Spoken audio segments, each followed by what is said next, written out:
I write mostly because I have to. I've always felt like writing was a compulsion for me. It was something that I've never had a choice to do. I write to get myself out of a corner. I write to get myself from point A to point B.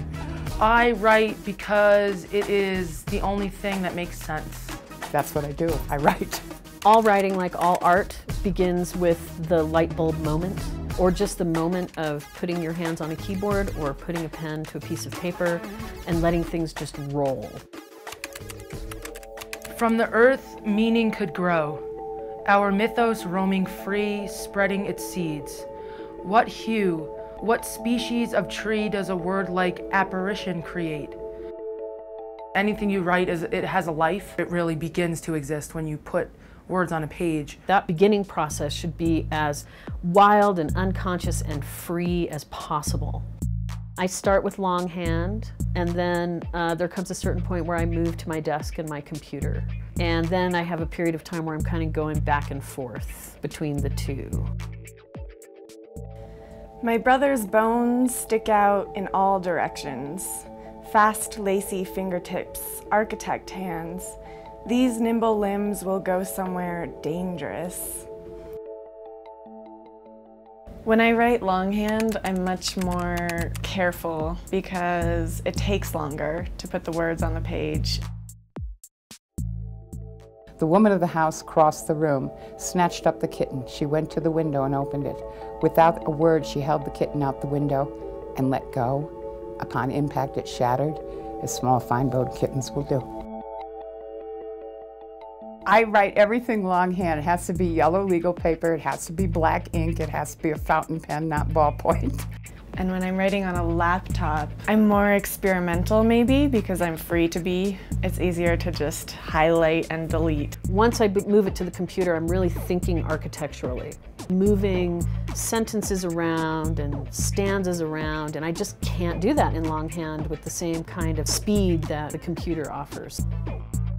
Revision, I think, is where the artfulness comes in. It's where you can really start thinking about sentences and images and honing characters and making sure navigation from plot point to plot point makes sense. You know, that's where you're really just tinkering with the minutest aspects of the English language and also the minutest aspects of structure. I believe that revision is probably the most important part of the writing process. The revision process is kind of a process of opening up, which is beautiful, but it means that what you start out with might have nothing to do with what you finish with, and sometimes that's really heartbreaking. It's like a musician that practices every day. It's kind of the same principle with revision. The more you do it, the better the piece will get.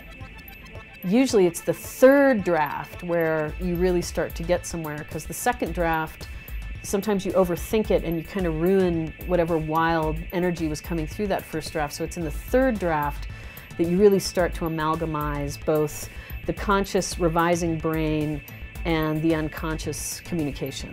They start working together.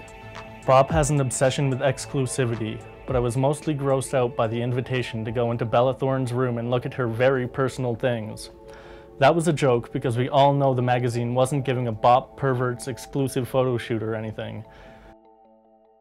It's really important to be workshopped, to get other people's feedback.